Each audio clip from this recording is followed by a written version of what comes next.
3年前我被妻子骗走眼角膜，险些夺走心脏，幸得师傅李老鬼所救。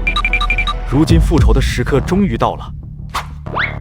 好头啊，3年期限已到，下山报仇去吧。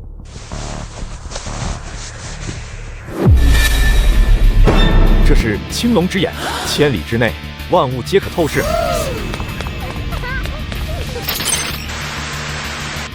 竟然是刘楚莲这个女人。3年前，这个女人是我的妻子，那时的她是个瞎子，还受心脏病折磨，被家族忽视。那时我爱她，心甘情愿为她捐献了眼角膜，她十分感动，说今生今世只爱我一人。虽然失去了双眼，但是她对我很好，我以为我们会一直幸福下去。没想到深夜她忽然变脸，我被一针麻醉剂刺中颈部，视线模糊前，看到刘楚莲拿着手术刀靠近我的眼睛。秦风，你的眼睛和心脏我都要。我用尽最后力气挣脱，翻身跳入漆黑的大海。没弄的，你的心脏我迟早会拿到。你记住，你双瞳是青龙之眼，身负青龙血脉，这世间无人能比你。秦风径直坐上车后座。刘楚莲，你欠我的，是时候还了。各位观众老爷，欢迎来到云海市最豪华的7星级酒店。今天是柳家大小姐刘楚莲的大喜之日，看这豪车，看这牌面，啧，真好。金碧辉煌的宴会厅，宾客满座。她牵着新郎武坤的手走向舞台。我等这一天等太久了。现在有请新郎新娘交换戒指。宾客们瞬间鸦雀无声。刘楚莲，你这个人面兽心的恶毒女人，秦风他那么爱你，你怎么忍心那么对他？你的良心被狗吃了吗？这新婚大礼还喜欢吗？楚莲，这到底是怎么回事？坤哥，都是假的，你不要听这个丑八怪乱说。哈哈哈哈！武坤，你被刘楚莲戴了天大的绿帽还不知道，和你一起的时候，他还包养了3个男的。宾客哗然，交头接耳。武坤的脸瞬间黑如锅底，头上仿佛具象化冒出了一顶绿光闪闪的帽子。宾客哗然，交头接耳。武坤的脸瞬间黑如锅底，头上仿佛具象化冒出了一顶绿光闪闪的帽子。啊，苏如你个疯婆子，不要在这胡言乱语诬陷我！妈，快把人赶出去！保镖，给我打烂这疯女人的嘴！敢捏造事实陷害我的楚莲，我倒要看看她嘴有多硬！保镖狞笑着走向苏如，苏如闭上眼，一滴泪缓缓滑落。酒店大门被一股无形巨力撞开，保镖像被看不见的弹弓射出。傻女人，不懂我秦风了吗？秦风冲到苏如身前，保镖被他甩在墙壁。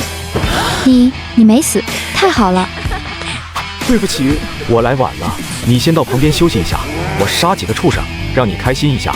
我当是哪来的疯狗，原来是我们柳家以前养的那只瞎眼狗。怎么着，想英雄就美吗？秦风身影一闪，何玉芬被秦风像扔垃圾一样随手甩到墙角边。你竟然敢杀我的老婆，我要将你碎尸万段！红三，把这小子的人头拧下来，我要拿来喂狗。右手轻轻一挥，红发老怪瞬间当场暴毙。杀人狂魔啊！秦风，今天好歹是我的婚礼，如果你就此收手，我可以不计较刚才发生的一切。你是什么玩意，也配和我说不计较？既然你这么嚣张，我就把你的心脏挖出来送给楚莲，让她做一个健康的女人。秦风，不如我们走吧，我只想你平平安安的。放心，有我，一群垃圾而已。见鬼了，你做了什么？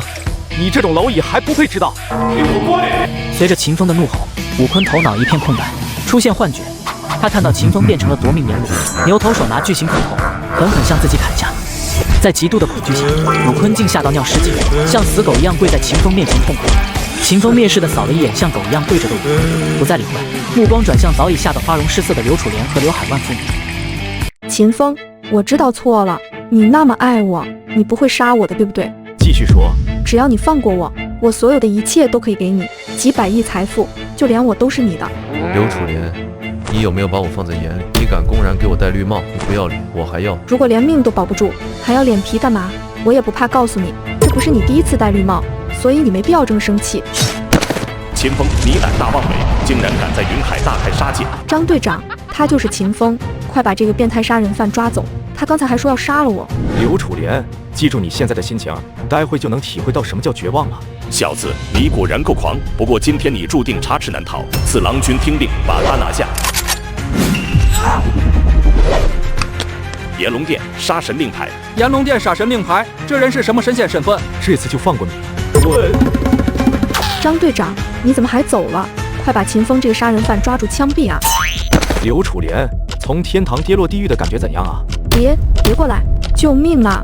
救救我！秦风，如果你杀了我的女儿，我儿子不会放过你的。他即将成为青龙军副军长，你惹不起的。废话真多。秦风，不要杀我，我把眼睛还你，你留我一命好吗？苏如，我们走吧。那个秦风，你能放开我的手了吗？不能，我这辈子都不会放开你。这辈子吗？对不起。可是我的脸你会嫌弃的。在我眼里，你就是最美的。给我一个机会，让我弥补你，让你做天底下最幸福的女人，好吗？闺女怎么还没有回来？该不会真的去大闹婚礼吧？我要去报警，我绝不能让我闺女出事。我的好闺女啊，你回来就太好了。张宇，我叫秦风。你竟然还活着！你来这里干什么？我们不欢迎你。这3年来，我们家为你承受的苦难已经够多了。我们今时今日过得这么凄惨，全是拜你所赐。妈，你别这样。张宇，你相信我，我向你们保证，我会给你们最幸福的生活，再也不受一点苦难。请给机会我弥补。弥补？我女儿为了你，双腿废了，容貌也毁了，每次出门都被叫丑八怪。我老公因为你中风瘫痪，就连正常说话他都做不到。你说你能弥补？你能治好他的中风吗？能让他有尊严的活着吗？我能治好苏叔的瘫痪，让他有尊严的活着。你说什么？你能做到？我能治好苏叔的瘫痪，让他有尊严的活着。不仅如此，就连苏如脸上和腿上的伤，我也能治好，因为我是神医。我家闺女好歹是医生，你连基本的医学常识都没有就敢信口雌黄。我本来还对你有3分信任，没想到你是一个江湖骗子。你给我滚！别碰我老公！别制止他！我的天，居然会说话了！3年前，我拜了一个老神医为师，他教会了我很多神乎其技的救人方法。经过我独特的治疗，不出意外，半个小时后，苏叔的双腿就开始有知觉。好了，苏叔，你动一下脚试试。我的脚真的能动，我的病真的好了。秦风，谢谢你，你给了我们新的希望。该说谢谢的是我，谢谢你信任我。那我闺女的，要想让苏如彻底痊愈，还差一枚药材，给我3天时间，3天内我必得到。第2天清晨，秦风和木子俊来到叶家庄园，这里园林风景秀丽，小溪潺潺。木子俊边走一边向秦风介绍叶家千金的病情，秦风不时的若有所思的点头。别墅大厅，叶家家主叶立栋疲惫的坐在沙发上，秦风只是微微点头打招呼。叶立栋虽然年近50，气势却不减。他打量秦风，对这个年轻人的从容感到意外。这位前来治病的小兄弟，请问怎么称呼？彼姓秦。栋爷，经过我们1年的研究，已经把最终治疗方案敲定，全身换血。李医生，病人这个时候如果开刀换血会非常危险，而且未必能达到理想效果。我劝你们还是再考虑一下比较好。你是什么人？是医术大师还是留洋学者？都不是。既然不是名医，那你还是别干扰我们的议论，继续喝茶吧。叶立栋，你如果让这些无知之人给你女儿治病，到时候你女儿一定下不了手术台。黄毛小子，本事没有，口气却不小。你们这些庸医如果有真材实料，那么早就把困扰叶立栋15年的内伤治好了。蔡老和陈阳等人脸色瞬间煞白，目瞪口呆。叶立栋的表情则从震惊转为思索。蔡老和陈阳教授等人脸上青一阵白一阵，汗如雨下。叶立栋眼神凝重，死死盯着秦风。秦先生，你是怎么知道我身上有伤的？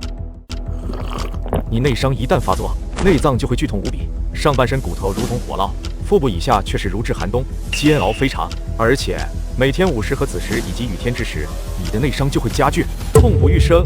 叶立栋双拳紧握，浑身颤抖。秦风说的分毫不差。木子俊冷面的脸上难得的流露出一丝崇拜。蔡老和陈阳等人一嚣张和自傲瞬间荡然无存，心脏狂跳，冷汗直流。请问这位小兄弟怎么称呼？刚才是我等鲁莽，实在抱歉。你们这些庸医还不配知道我是谁？蔡老和陈阳等人像挨了几巴掌，脸上火辣辣的，尴尬到恨不得钻进地缝。秦先生，只要您愿意为我女儿疗伤，不管结果好坏，除了送出9世真龙草，我叶立栋另外承诺将5成家产送出。叶家从此为您效犬马之力，效忠左右，请您救我女儿一命吧。紧接着，叶家管家和几10名手下也纷纷下跪，苦苦哀求。哦，你后悔当初的决定吗？众人面面相觑，心想叶立栋为了救国文物身负重伤，家族衰败，怎么可能不后悔？我从来没有后悔过，那些文物是国家瑰宝，也是国之尊严的代表。我如果视若无睹的话，那就有愧于军中6年的沉静，有负于身上沸腾的军中热血。我们这辈子誓死效忠栋爷。蔡老等名医再度面面相觑，他们无法理解这种热血。叶立栋，你的确算得上是英雄好汉，你和你女儿的病都包在我身上。感谢秦先生，感谢秦先生。秦风无视众人的惊呼，又一拳摧毁叶立栋体内爆发的防御真气，用力砸向叶立栋的肺腑。叶立栋再次口喷鲜血。住手！快住手！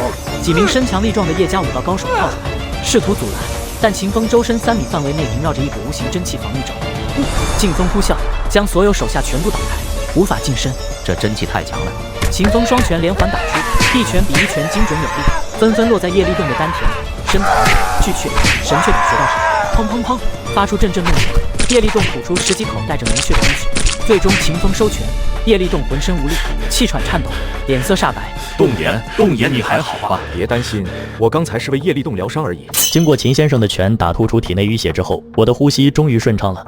众人猛地看向挂钟，已经12点05分。叶立栋的内伤真的没有发作。叶立栋当年身负重伤，过于心急，急于修炼，导致病情恶化。我从根基上修复维护，这便是中医所说的不死不休，置之死地之道。众人恍然大悟，连连点头。高见啊！今天真是长见识了。秦风来到书桌前，运笔如游龙，飞快写下一张药方。叶立栋，我已经为你清除了身体里的内伤，按照这张药方调理身体，1个月之内就能完全康复。你被废掉的修为也会在身体康复后再次出现，甚至比以前更强。秦先生，请受我一拜。几十名叶家手下也跟着跪地磕头，场面十分震撼。秦风面不改色，泰然自若。叶立栋，快起来吧，带我去见你的女儿。好。秦风率先迈步出门，蔡老等人也飞快追上，都想见识秦风如何治怪病。叶立栋领着秦风来到别墅2楼的房间，打开门，一股阴风扑面而来。屋内，一个披头散发的女子裹着床单，躲在角落里瑟瑟发抖，嘴里念念有词，疯疯癫癫。别过来！你们别过来！你们都是魔鬼！秦先生，请问有办法吗？秦风不语，径直走向叶初夏。叶立栋等人屏住呼吸，叶初夏突然发疯般扑向秦风，扑哧，一口咬在他的手臂上，鲜血瞬间染红衣袖。秦风纹丝不动，眉头都没蹙一下。初夏，别过来！秦风只是为了看清叶初夏脖子上的玉佩，他眼中青光一闪，嘴角微勾。果然如我所料。秦风双指一并，点在叶初夏雪白的脖颈上，叶初夏瞬间软瘫下来，意识模糊。昏睡前看到一张俊逸的脸庞，秦风抱住他，看清他憔悴却依然精致的脸庞。他顺手一拉，掌中多了一块玉佩，里面缠绕着一道黑色游丝。这玉佩哪里求来的？老朋友送的，说是能逢凶化吉。笑话，这玉佩只会息灾引难，消损寿元，这是墓地的陪葬品。你女儿不是患病，她是中邪了。怎么会这样？可是我那朋友说这玉佩价值连城，千金不换的。一声狗哭般的尖叫传来，刺耳入骨，众人只觉气孔震动，脑袋一片晕眩，摇摇欲坠。一道黑气从秦风手中溜走。哪里走？装神弄鬼！死！众人这才反应过来，大汗淋漓，心跳加速，满脸不可置信。昏睡的叶初夏猛地坐起来，接着扑哧一声吐出一口黑血。爸，怎么这么多人在这里？初夏，是秦先生，是他救了你。叶初夏摇摇欲坠，再次昏睡过去。他体内阴邪之血已吐出，元气大伤，睡一晚正常行走，休养3天可下床。这是方子，1日3服，1星期恢复。秦风写下单方。叶立栋连忙命人取出珍藏室内暗格的锦盒，打开后一股清香弥漫。9世真龙草，取自海拔8000里寒热交替山缝，能疏通经络，洗髓伐毛，传说有转世重生功效，100年才能长出1颗。你没有骗我。秦先生见识多广，博览群书，在下佩服。秦风拿到9世真龙草，递过药方，转身欲走。蔡老立刻躬身抱拳，一脸诚恳。秦先生医术通神，在下佩服得五体投地，希望给我一个跟随您学习的机会。我不收弟子，哪怕叫你老师来也不够资格。不过我出来云海，正需要有人打点杂事，你就当我跟班吧。谢谢秦先生给机会，在下感激不尽。第2日清晨，叶立栋和叶初夏一行人在大门口恭送秦风。叶立栋身体虽未完全恢复，但一夜安睡让他精神焕发。秦先生，大恩不言下，只要有我叶立栋一日，日后无论什么要求，我都会答应你。告辞。秦风正要上木子俊的兰博基尼，叶初夏轻咬红唇，叫住了他。他面色红润，淡妆轻施，精神面貌焕然一新。秦先生，谢谢你。这声谢谢带着一丝娇羞和感激。秦风懂，叶立栋也懂，秦风看了一眼叶立栋，叶小姐的命，我觉得你有必要留心一下周围的人。秦先生说的不错，多谢秦先生提醒，我一定不会放过他的。保重。主人，我感觉叶小姐似乎对你有好感。你怎么知道？女人的直觉。秦风想起刚才的一幕，摸了摸鼻子。不要胡说，而且我的心已经装不下其他人了。穆子俊眼中闪过一丝不易察觉的酸意。一声巨响，苏如家大门被人一脚踢开，一群西装革履、手持铁棍的年轻人冲了进来。苏玉和带着李元亮趾高气扬地走进来。你们干什么？为什么闯进我们家？二叔，你居然能起床了，还这么好的中气，哈哈，可喜可贺呀！苏玉和，你这毛裤耗子假慈悲，滚出去！你们当年躲得远远的，现在跑来假装慈悲，滚！二婶别动气，我今天是来弥补你们的。李教授。李元亮大步走进来，一脸自傲。李教授，蔡老的弟子李元亮。没错，李教授专治神经外科和皮肤科，能让残废行走。堂妹的伤疤和双腿，李教授或许能治好，但费用至少1000万，单纯手术就几百万。1000万。玉和，你想要什么，我都给你，哪怕为奴为仆。二叔吧，一家人嘛。不过最近生意不好做，柳家吴家又针对我们。这样吧，我记得堂妹有款新型面膜配方，如果你们给我，我或许能和我爸想想办法。不用白费唇舌了，我是不会给你的。爸妈，他就是为了面膜配方，配方到手，他们就会像3年前一样把我们赶走。苏玉和，你这废物，要动手就动手，你看我会不会害怕？你这丑女人，刘楚莲怎么不割断你的舌头，先解决你父母，我看你还敢不敢冥顽不化？动手，给我狠狠的打，只要留一口气就行。几个壮汉举着铁棍，凶神恶煞地扑向苏世培和张彩兰。苏如脸色煞白，绝望大喊。就在千钧一发之际，一道怒吼声犹如惊雷从门外传来，震得所有人身形一滞，心神大乱。他们少一根汗毛，我要你们死！秦风直接走进屋，眼神带着森然。你是谁？苏如是我女人。原来是未来妹夫，我听说苏如为了你才被弄成这样。不过你挺会看时机的嘛，柳家一夜之间沦为3流家族，你就想回来捡便宜？别把我和你们这些小人相提并论，这里不欢迎你们。给你点阳光，你还真当自己是个人物了。要逞英雄是吗？给我废了他！几个壮汉扑向秦风，秦风瞬间将壮汉3两下全部打倒在地。秦风一步步走向孙玉和和李元亮。小子，你要敢打我，苏如的病一辈子就别想治了。你是医师？不错，整个云海市只有我才能治好苏小姐。你一介莽夫，肯定不知道这是什么概念。你叫什么？行不改姓，坐不改名，李元亮。没听说。我名气这么大，你居然没听说过？小子，你连李教授不知道，那蔡庆蔡老听说过吧？他是我们省内的顶级名医，李教授就是他的得意门生。蔡庆是你老师？哼，我老师的名字又岂是你能随意叫出来的？他昨天还求我收他为徒弟，但是我只收了他当跟班。笑话，你真当你是再次华佗，还是神龙转世吗？我老师动一动手指，就能让你在云海消失，你信不信？秦风这是吹牛还是真有其事？秦风不语，掏出手机拨通号码。蔡庆，你是不是有一个叫李元亮的学生？小子，你该不会是打电话给蔡老了吧？笑死我了！苏如，你们该不会找人演双簧骗我吧？这演技也太拙劣了。秦先生，你认识元亮？还装得挺像的，可惜我老师通讯录里只有城中富豪，根本就没有你这种地痞乞丐。蔡庆，从这一刻开始，你不认识李元亮这个人，清不清楚？清楚。哈哈哈！如果我是奥斯卡评委，绝对封你为影帝。你电话那头的人，绝对是最佳男配角。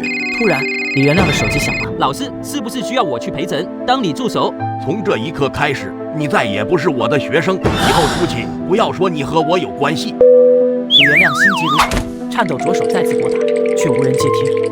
难道你真的是师爷？小子，别以为你用了旁门左道，让蔡老配合你，我们就会相信。苏如如果一辈子这样，就是你害的。李教授，我们走。你不是要苏如的面膜配方吗？我和你打赌，1个星期，要是他站不起来，配方就交给你。当真？当真。但是如果苏如能站起来，我要你卸任集团总经理位置，并让出股权，给回苏叔叔一家。原来秦风是为了他们。给我几分钟时间。俩人小声嘀咕了一会儿。好，我答应你。不过，如果你们到时候反悔不来呢？简单，签协议。1式2份的协议拟定。秦风看向苏如，苏如点头，按上自己的手印，眼中充满信任。苏如，我的好堂妹，你可要准备好配方啊！哈哈哈。秦风，你是不是真的有把握的？刚才李教授还说有5成把握，你？我有100%把握。秦风将9式真龙草和其他药材熬好，端出一碗透明如白水的液体。苏如一家人围观，满脸问号。秦风，你确定不是一碗水？合着忙活3个小时就端出这么一碗玩意，这不是糊弄人吗？妈，秦风，你不要怪我妈。没事，张姨有疑惑是正常的，毕竟9世真龙草熬成的药就是无色无味的，这是它的特色。这不就是夜晚水吗？我只是在想，3年了，其实我知道自己的病，恐怕哪怕蔡老出手，都不会超过2成。别人做不到的事情，我能做到，你只管相信我。来，我喂你。3分钟后，诡异的一幕出现了，苏如脸上疤痕开始诡异的变异，颜色逐渐呈现紫黑色，像一层厚厚的铁锈。她整张脸瞬间面目全非，更加恐怖。秦风，小茹怎么会这样？到底发生了什么？不用惊慌，静等半个小时即可。爸妈，我没事，只是脸上有些痒。秦风，如果你敢害我女儿的话，我就算拼了这条命，我也不会放过你的。我以性命保证，苏如会没事的。妈，我也相信秦风。半个小时后，苏世培夫妇紧张的手心出汗，突然，咔嚓咔嚓，苏如脸上的结痂像玻璃碎裂般一块块脱落，嫩白的肌肤逐渐裸露出来，结痂完全脱落，一张完美无瑕、白里透红的绝世脸庞出现在众人眼前。小茹回来了，终于回来了，我的小茹回来了。秦风双目闪烁，心中一片激动，3年未见的容颜，此刻近在眼前。苏如安慰着父母，张彩兰猛地反应过来，差点忘了，赶紧给闺女看看自己的脸。苏如握着镜子，手都在颤抖，她不敢看，又期待。终于，她看到了，镜中映出的是一张精致的五官，挺翘的琼鼻，秋水一般的眸子，美丽优雅、大方得体的脸。秦风，谢谢你。我曾经以为我这一辈子都不可能恢复了。你不用道歉，该道歉的是我。我是心甘情愿的。苏如重重点头，尝试站起来，但双腿依然无法用力，站不起来。秦风怎么会这样？苏叔叔别急，药物作用需要时间的，3天时间，小茹就能行走，1个星期就能和正常人一样。那就太好了。张彩兰拉了拉苏世培，朝后者使了个眼色。石培，今天天气不错，下去陪我去买菜。好嘞。秦风和苏如独处，秦风摸着苏如极若凝脂的脸庞，傻瓜，我答应过你的，会给你一个完美的人生，这只是开始。当晚，苏如第一次主动打电话给秦风，语气紧张又兴奋。秦风，我爸妈想邀请你一起吃饭，庆祝我大病初愈，我想你能来。好，只要你想，再大风雨我也会去，明天不见不散。第2天，秦风开着宝马七系去接苏如一家。秦风下车，打开车门，来，我抱你。苏如近距离感受着秦风轮廓分明的胸膛，心跳加速，脸色通红。秦风心疼她瘦弱，晚点我开点药方，给你补补身子，太瘦了。我才不要这么胖，会被嫌弃的。无论你胖瘦，我都喜欢。保利会所门口，秦风让苏如一家先进，自己去停车。苏世培、张彩兰扶着坐轮椅的苏如走进包厢。当秦风走到包厢房门口，听到里面传来争吵声。我们会所没规定订了包厢就是你们的，加钱加屁，识相的赶紧走。这包厢贵客大有来头，你们招惹不起。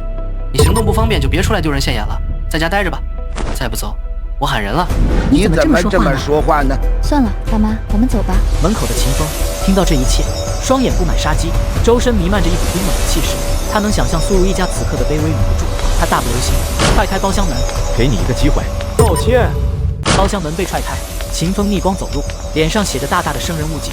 钱经理还保持着嚣张的姿势，没注意秦风。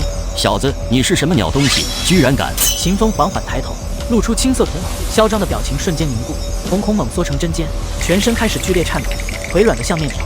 你！钱经理扑通一声跪倒在地，地板都震了一下。秦风不为所动，伸出一根手指，指了指苏如一家，道歉。钱经理磕头如捣蒜，声音带着哭腔：对不起，对不起。苏世培和张彩兰吓得缩成一团，苏如却痴痴地看着秦风，脸颊泛红，头顶冒出粉红爱心。啊，有男人为我出头，夫复何求？秦风嘴角微扬，苏如拉了拉秦风衣角，示意离开。秦风，我们走吧。这间房是你们的心意，我怎么会浪费它？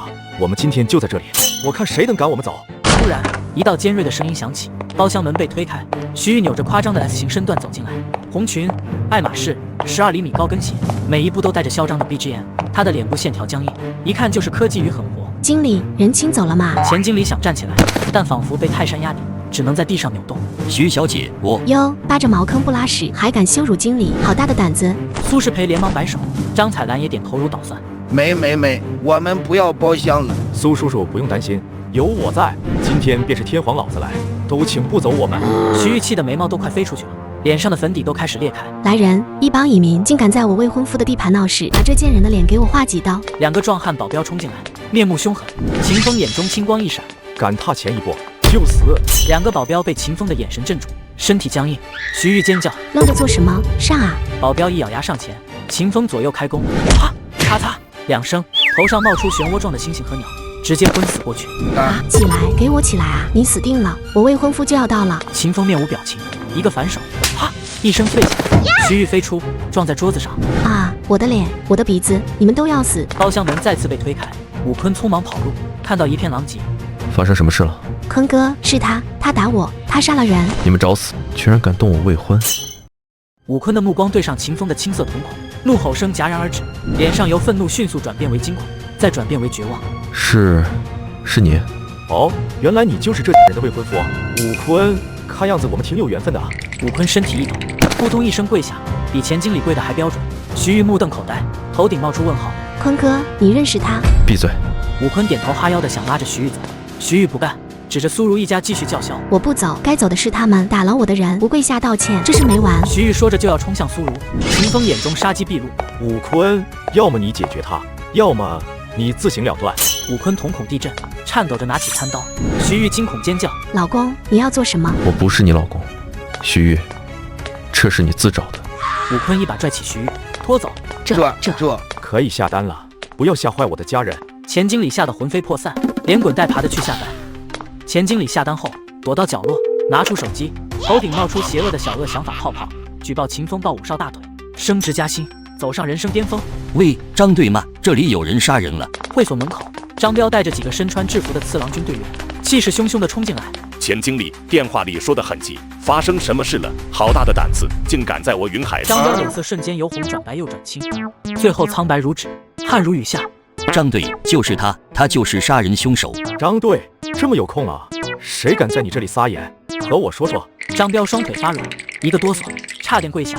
他急忙转身，脸上挤出比哭还难看的笑容。呵呵，误会，一切都是误会。先生，我就不打扰你们用餐了，这一顿饭算我的。钱经理一把拉住张彪的衣服，一脸懵逼。张队，别走啊，他杀了人。钱震，你别胡说八道，从这一刻开始，我不认识你，滚开。我也不认识他，甚至觉得他有点烦。张彪立刻会意，一个立正，属下知道，来人带走。两个次郎军队员冲上来，不由分说的架起钱经理。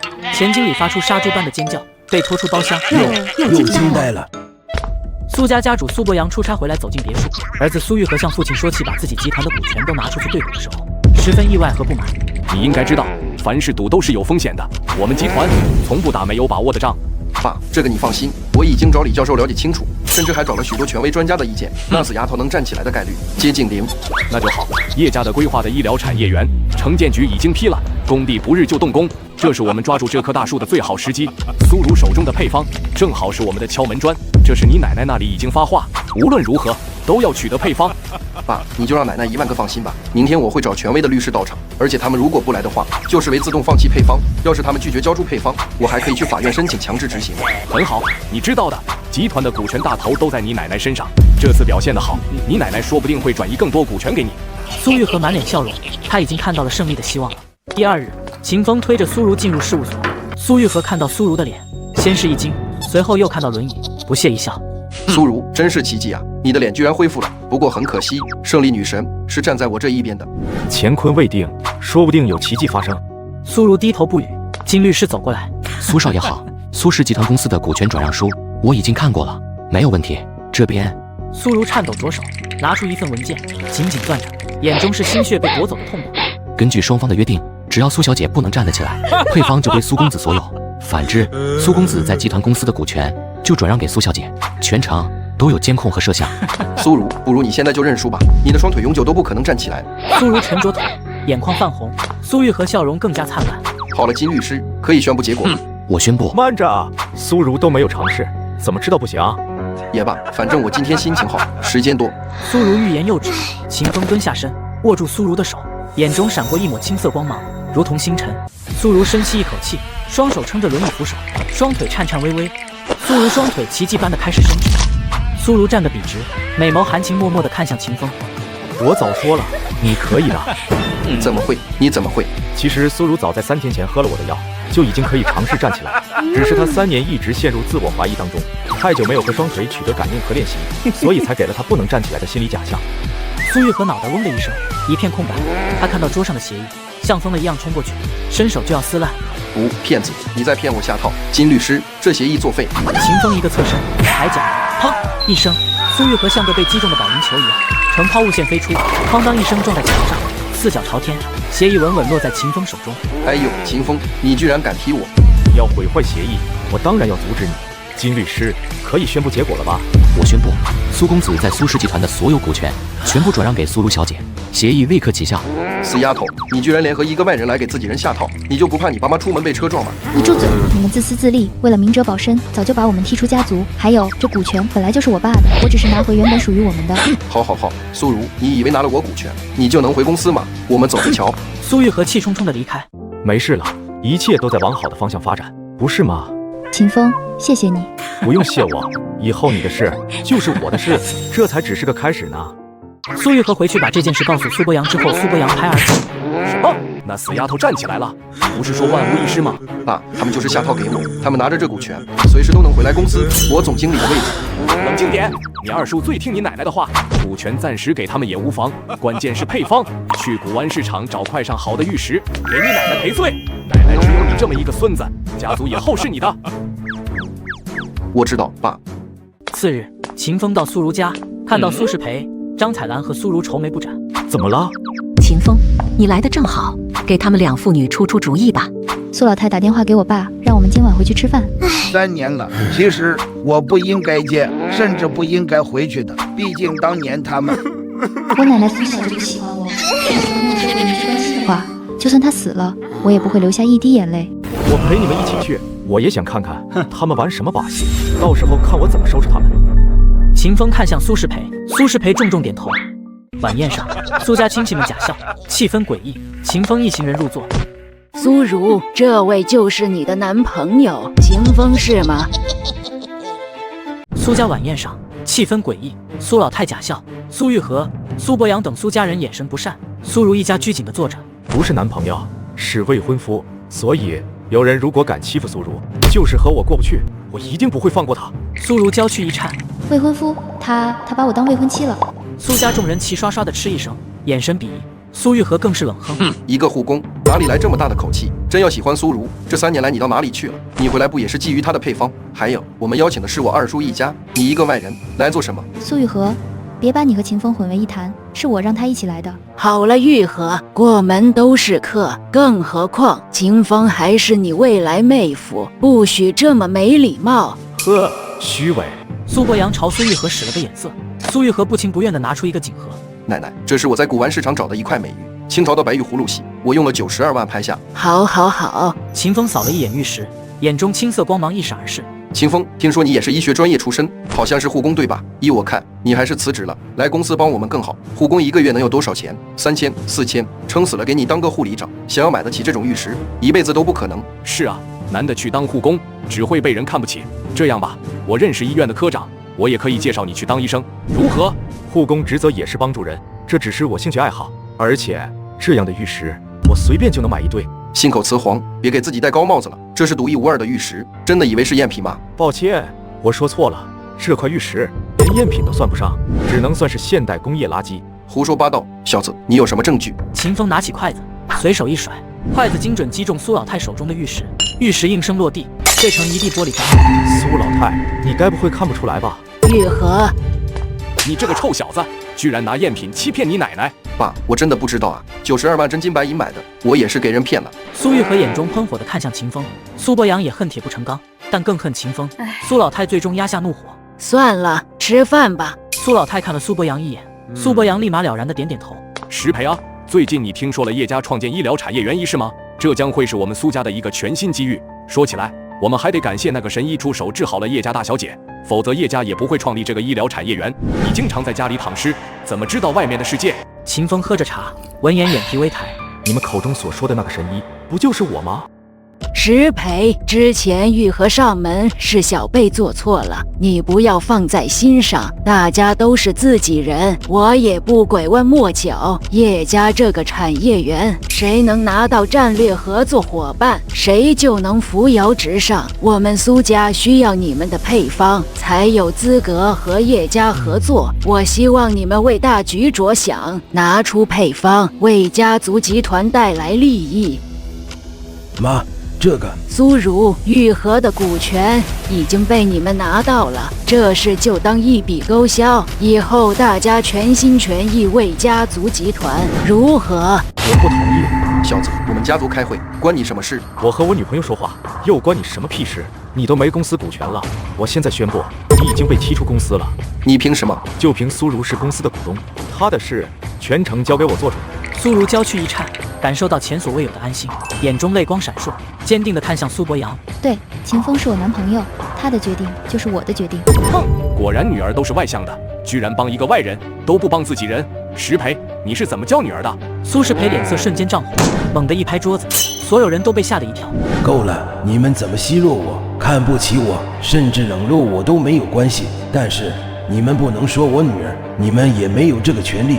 我怎么教女儿，由不得你们来管。全场死寂，苏博阳脸色青一阵子一阵，满脸震惊。苏如热泪盈眶，看向高大的父亲。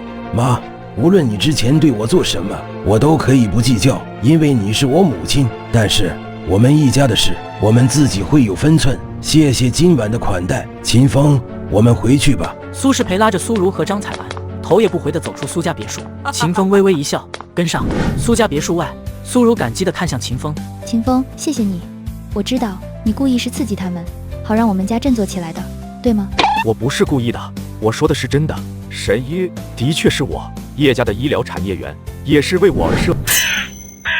苏玉和气得七窍生烟，苏博阳脸色阴沉，苏老太眼神微微眯起，闪烁着金光。岂有此理！我们低估对手了。敬酒不吃吃罚酒，是我们的东西，就没有人能够抢走。妈，你有什么主意吗？玉和的股份没了就没了，姑且当是拉拢石培的资本，因为他迟早都还得回来。我就知道奶奶最疼我。哼，你这个臭小子，下次再敢买假货骗你奶奶，我就把你腿打断。爸，我不敢了，回头我教训那个坑我的人。在我面前就不用演双簧了。不过你们放心，是人是鬼我分得出来，养不熟的人永远都是外人。明晚就是叶氏集团开的招商晚宴，玉和，你代表集团去参加，就说我们手中有独一无二的面膜配方。可是配方还在那死丫头手中，你忘了吗？他已经拥有了集团的股权，他们都是集团的股东和一份子，集团的发展他们就有责任。合作我们先谈下来，如果他们不合作，那我就以公司最大股东的身份提议，替他们出董事局，收购他们的股份。妙啊！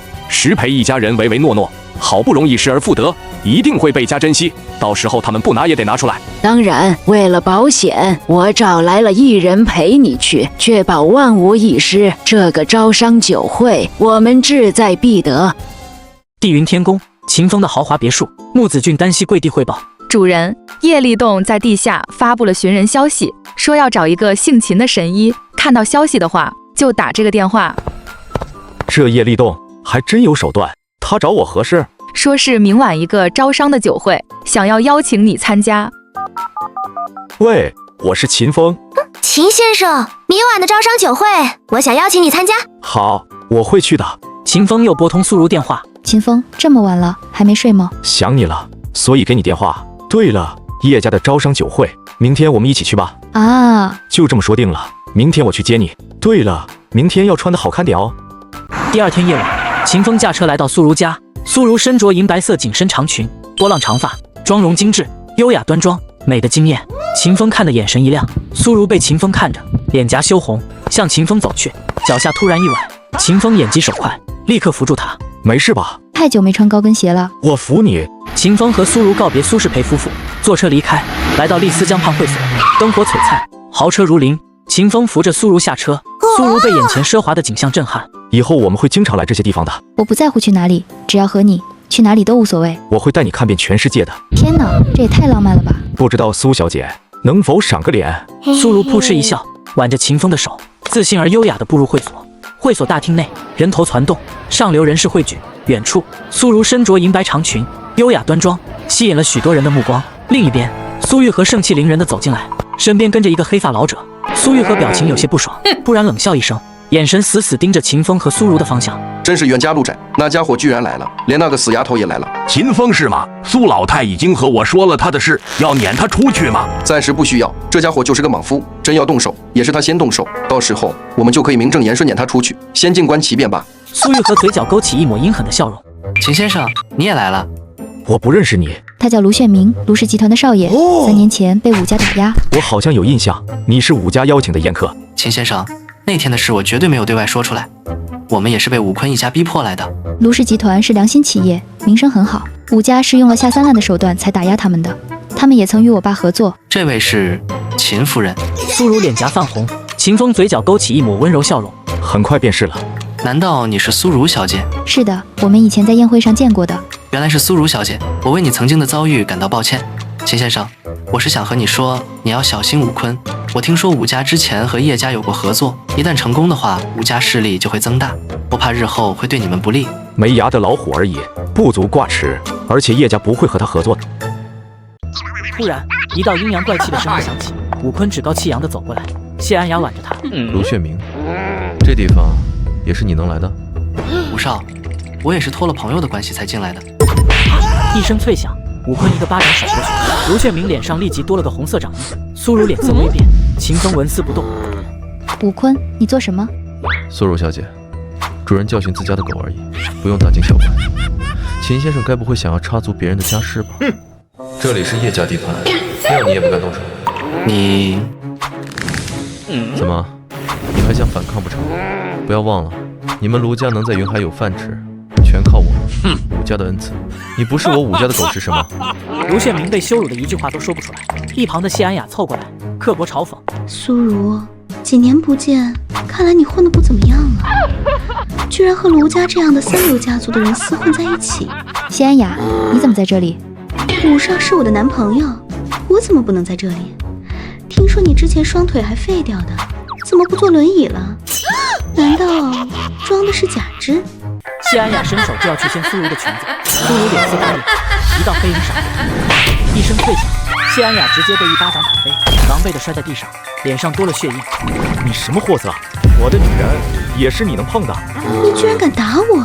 谢安雅接触到秦风略带青光的眸子，娇躯一颤，眼中充满恐惧，周围宾客的目光都被吸引过来。秦风，在叶家的宴会上动手，你太不知道分寸。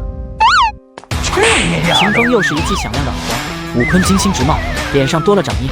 你应该感谢这里是宴会厅，要是在外面，你已经死了。以秦风为中心，整个大厅都弥漫着一股令人不寒而栗的威压。武坤双腿发软，直接晕了过去。哼，好大的胆子，居然敢在叶家的宴会上闹事！秦风看过去，苏玉和领着蔡老走过来，蔡老眼神中带着震怒，苏玉和一脸得意的笑。岂有此理！居然敢在宴会上闹事，今天我就拿下你这个闹事之徒！苏玉和，上次打的你不够是吗？还牵了条狗来助威。年轻人，你知道祸从口出的道理吗？今天我就替你家长辈好好教训你。你要教训我？蔡老身体不受控制的转过身，一声脆响，一巴掌狠狠扇在苏玉和的脸上。蔡老，不是我。蔡老转过身，再次对上秦风青涩的脸。跪下！蔡老扑通一声跪倒在地，瑟瑟发抖。苏玉和等人全部惊呆。刚苏醒的武坤一脸懵逼。这什么情况？蔡老可是强大的武者，怎么跟条狗一样？打！蔡老猛地抬起手，狠狠扇了自己一巴掌。再打！蔡老另一只手又扇了自己一巴掌。小子，你说到！再打！蔡老如同被施了魔咒，连续扇了自己10几个巴掌，最后神志不清的倒地昏死过去。一个西装男子快步跑过来，身材高大，双目炯炯有神。这里的保安我负责，发生了什么事？他动手打人。石昌看到倒地的蔡老，瞬间倒抽一口冷气。石昌的目光转向秦风，眼神瞬间由严肃转为惊喜和敬畏。秦先生，您来了。武坤、谢安雅、苏玉和等人瞬间石化，表情凝固，如同被雷劈中。不要在这里闹事，再有下次，我就撵出去。可是他差点就被打死，你们也不管的吗？住口！刚才我已经留意了，秦先生根本就没有动手，他这是自残，怨不得别人。抬走，别在这里丢人现眼。秦先生，不用管我，自个儿忙吧。我们走。秦风拉着苏如离开，只是扫了苏玉和一眼。蝼蚁一般。就算这对狗男女回来了，这也于事无补。我代表的是集团公司，配方是他的，但更是我们苏家的。宴会厅逐渐恢复热闹，众人陆续入席，金字塔般的座位分布，越靠前身份越高。武坤坐在第2排宴桌，自鸣得意。武少是不是坐第2排的？至少代表这个医疗产业园，你们集团可以参与合作了。那当然，而且以我爸和洞爷的关系，拿到2级合作单位并不难。全省那些比我们家族有实力的集团，不也是和我们同意？武少，你看，那贱人和那家伙在后面站着，找自己的座位呢。果然是打肿脸充胖子。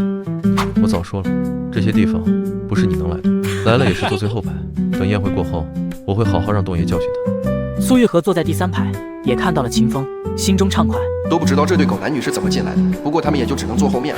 我虽然坐第3排，但是有资本和叶家合作，说不定连个1级合作也能拿到。突然，门口一声高喊：“叶董事长，叶小姐到！”叶初夏挽着叶立栋的手，缓缓走进大厅。叶初夏身穿天蓝色长裙，星光熠熠，绝美容貌艳压群芳。叶立栋龙行虎步，精神抖擞，目光炯炯，威武霸气。洞爷好啊，洞爷好像年轻了好多。叶小姐的病也好了，叶小姐的病也好，真是可喜可贺啊！叶立栋和叶初夏与众人打过招呼后，目光开始在人群中寻找着什么。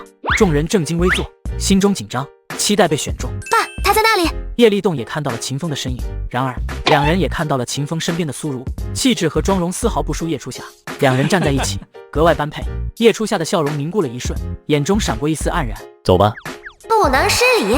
叶立栋和叶初夏一路走下来，从2排、3排到4排，始终没有停下脚步。众人开始吃惊，低声议论。叶家妇女已经快到最后排了，停在了秦风的身前。众人惊掉了下巴。叶立栋看到秦风，眼神激动，快步上前，伸出手。秦先生，你好，我们又见面了。秦先生，叶立栋，你还真的是神通广大，这都能找到我。为了感谢秦先生出手，就算是天涯海角，我也得找到您。对了，这位是？她是我女朋友。原来是秦先生的女朋友。2位快请上座。秦风拖着震惊的苏如走在前面，叶初夏看着秦风的背影，心中失落，但很快又自我安慰，眼神渐渐坚定。那小子到底是谁？洞爷为什么认识他？没有见过他？难道是外地的大族之子？不可能，这绝对不可能。他就是一个地痞无赖，他怎么可能认识叶家的人？最终，秦风和苏如被叶立栋和叶初夏请到了第1张宴桌。武坤和苏玉和眼中喷火。叶立栋和叶初夏走上演讲台。在这里，我先隆重介绍一下我最重要的宾客秦先生。同时，我也宣布，秦先生正式成为我们医疗产业园的深度合作伙伴。全场瞬间安静，接着爆发出一片惊呼：深度合作伙伴，那不就是1级合作商吗？秦风成为全场瞩目。当然，2级合作商将会有10个。如果你们能打动秦先生的话，我会好好考虑。宴会开始，一群人来到秦风面前，不遗余力地推销自己的公司。秦风泰山崩于前而色不变，只是淡淡的听着。苏如目光灼灼地看着秦风，内心感慨。叶初夏也目不转睛地盯着秦风。武坤终于忍不住上前：叶董，你好，我叫武坤，武兴德是我的父亲，我们之前还有一点合作的。哦，云海的武兴德是你爸？是的，你不说我也差点忘了。秦先生，这个武家在云海还是有不少底蕴的，家族也涉猎过医疗行业，所以他们家族对于我们的医疗产业园会带来一定的利润。哼，有洞爷介绍，难道你还能服了洞爷的脸面不成？好，秦风，有武力又怎样？这个世界就是讲人脉和手腕的，最后你还不是低头承认？产业园的门卫工作就交给他们吧。秦先生，这是什么意思？要我这个云海第1集团负责保安的工作吗？我改变主意了，改成环卫工作吧。秦风，你什么意思？你这是在羞辱我吗？你不愿意干，你不愿意就滚蛋。洞爷，这小子就是在羞辱人，他根本就没有把你放在眼中。全场鸦雀无声。武坤，秦先生的话就是我的话。洞爷，这小子就是在针对我们集团。我爸还和您一起吃过饭。武坤，你是听不懂人话还是什么？我再说一次，秦先生的话就是我的话。还有，你爸当时和我虽然在同一个宴会，但是他在外厅，我在内厅。这合作不要也罢，剩下的你做主即可。好的，秦先生。接着陆续有人上前交谈，得到叶立栋的赏识。前有武坤的热脸贴冷屁股，苏玉和犹豫了一下，还还是选择上前？我怕什么？我代表的是我们集团，而且洞爷一定不会拒绝的。苏玉和笑着上前，还没自我介绍，把这只苍蝇扔出去，我不想见到它。石昌，苏玉和甚至都没来得及说话，直接被石昌拽走。叶动，我没有介绍我自己，哎呦！苏玉和当场被扔出宴会厅，摔得头晕目眩，灰头土脸。秦风，你等着，我和你没完。苏如家门口，秦风送苏如回家，苏如有些依依不舍。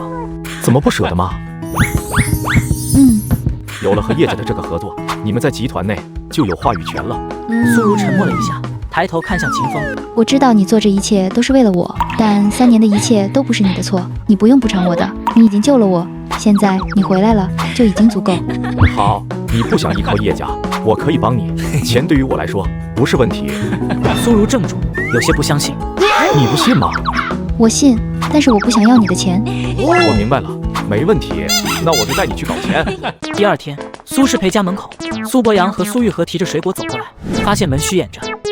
二叔他们难道不在家？你二叔现在就是个无业游民，能去哪里？你小子给我记着，等会态度好一点。知道了。两人走进屋，却发现苏世培和张彩兰晕倒在地上。什么情况？还有呼吸，快去看看苏如。爸，不见了。一道身影猛地冲进屋，正是秦风。一股滔天的震怒笼罩而来，整个房间微微颤抖。到底发生了什么？苏博阳和苏玉和吓得齐齐回头，手中的水果冻得掉落地上。秦风，你别乱来啊，这和我们没有关系啊。秦风眼中青光闪烁，两人吓得脸色苍白，浑身颤抖。我谅你们也不敢。秦风迅速冲进苏如房间，发现空无一人，他眼中杀意暴涨，周身空气仿佛凝固。他折返出来，扶起苏世培，在其背上推拿。奇怪，我怎么会睡着了？秦风用同样手法唤醒张彩兰。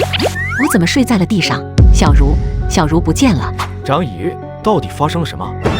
刚才有一个人没有敲门就进来，问我们小茹在哪里，然后我们就昏过去了。小茹呢？是不是被那个人带走了？突然，苏世培的电话响起，一条短信弹窗。这短信是给我看的。不行，我要和你一起去。敌人是冲着我来，你们去了只会让我分心。苏叔说，张宇，你们放心，我一定会安全把小茹带回来，我不会让她少一根汗毛。秦风，小茹就拜托你了啊。秦风点头，转身离开。苏博阳和苏玉和对视一眼，使了个眼色。大哥，你们来这里做什么？我现在没有时间招呼你们。没有，经过这里，然后就来看看，你们没事就好。月河，走。爸，我们今天不是去拜访二叔他们，好让他们对我们重新信任的吗？怎么就这样离开啊？平日里让你少出去玩，多读点书，你不听，苏如被人抓走了，一定是秦风的对头干的。秦风和苏如随便一个死了，对我们都有好处。对呀，秦风死了，那就没有人可以阻止我们得到配方。苏如如果死了，那秦风也没有心思理会二叔的事，甚至产业园的合作也会放弃。不错，退一万步说，哪怕他们真的都安全回来了，我们再来讨好你二叔也来得及。不过依我看，这秦风口无遮拦，又嚣张无度，我看凶多吉少。城北废弃工业大厦，秦风急速赶到，一个青年背对着他站着，地上苏如被捆绑着，披头散发，脸上有些脏，但没有明显伤痕。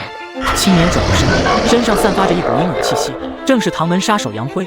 你叫秦风是吧？能在这么短的时间内赶来这里，武者还是武师？唐门的人果然都是一帮蟑螂鼠辈，就喜欢玩这些偷偷摸摸的。你怎么知道？你叫什么名字？杨辉。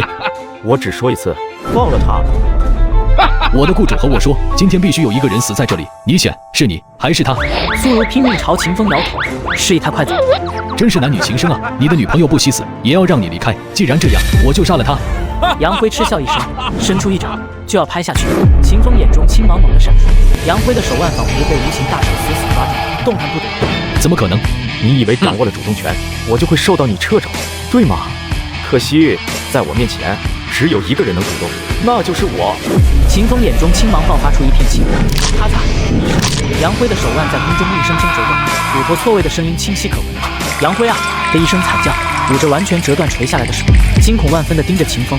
秦风一步步走向杨辉，他每走一步，杨辉都觉得肩膀重3倍，冷汗直流。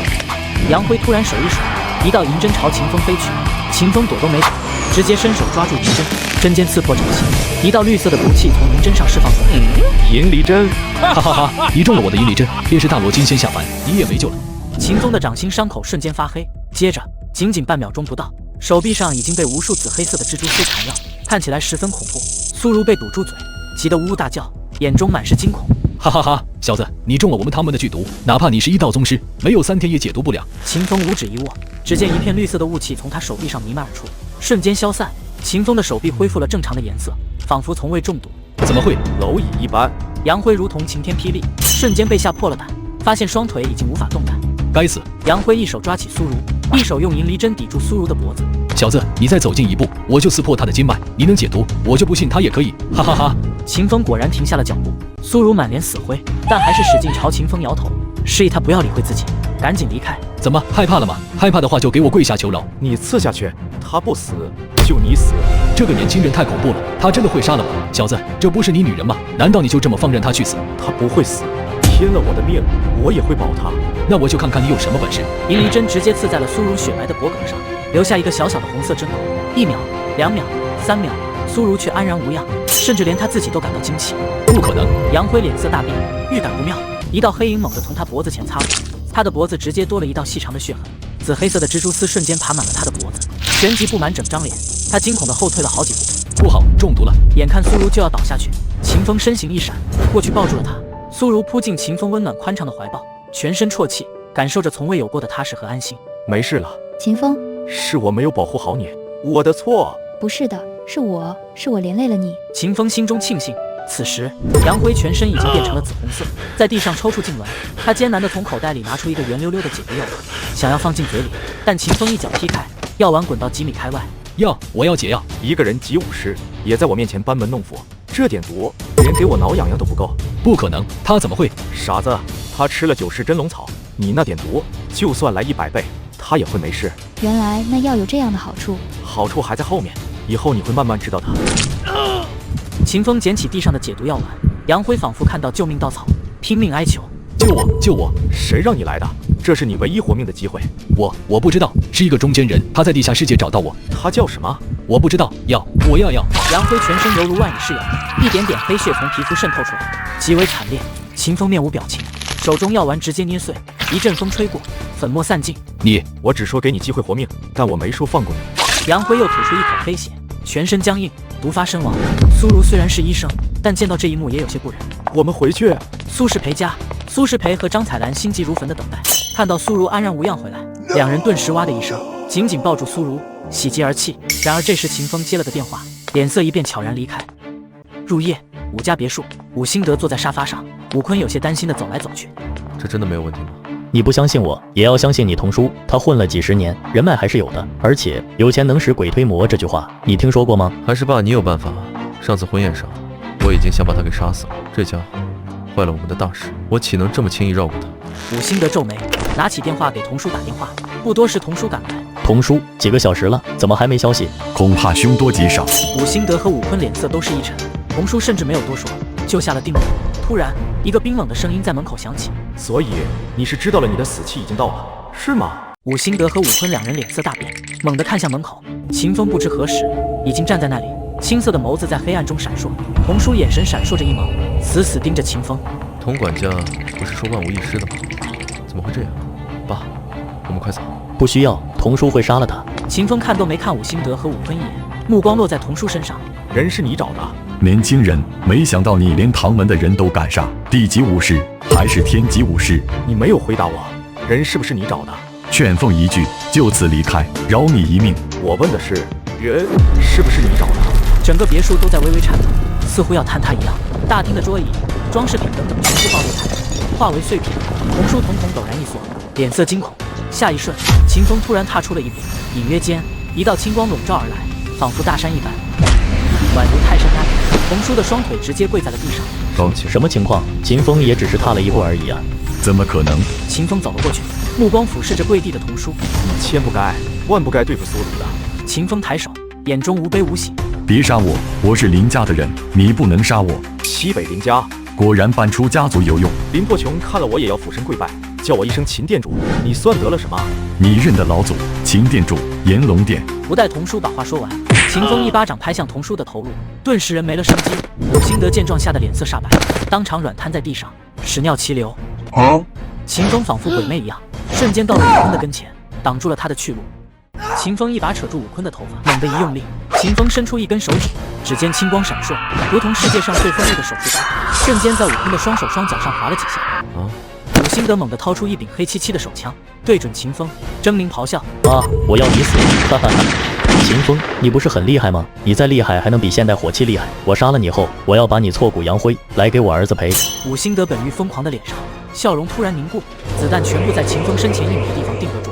只见秦风眼中闪烁着诡异的青芒，似乎有一层无形的淡青色屏障在他身前。怎么可能？这不是人，这一定不是人！你到底是谁？我是谁？等你下到地府呢，再去问阎王吧。秦风手指轻弹，所有子弹转头朝着武辛德飞去。瞬间，武辛德双眼圆睁，死不瞑目，缓缓倒下。一道妖娆的身影走进别墅，正是穆子俊。他看到地上2人的惨状，面无表情，眼神波澜不惊。主人，我这就让人清理。不需要。我要让整个云海的人都知道，这就是做坏事的下场。第二天一大早，苏如家门口，苏博阳和苏玉和坐在商务奔驰1级车里。爸，怎么还不下车？先等等，万一秦风来找苏如的话，他们2人在，我们也撬不开你二叔的口，只是白费力气。就在这时，秦风的车驶来，停在门口。秦风下车，目光看向商务奔驰1级的方向，眼中青光闪烁。他青龙之眼看穿车窗，将车内的苏博阳和苏玉和脸上的汗毛都看得一清二楚。他望过来了，爸，赶紧趴下！傻小子，我们贴了车贴，你当他是透视眼不成？爸，你猜的果然没错，而且这家伙一点事都没有。再等等。半小时后，秦风牵着苏如的手出来了。你要带我去哪里？约会啊。这是我们第1次约会，但是我的脚刚恢复没几天，走不了太久。没事，你走不动了，我就背你。那你要是累了呢？累了啊，那就回家睡觉觉。你这个坏蛋！秦风和苏如上车远去，苏博阳和苏玉和迅速下车。记着，等会态度好点。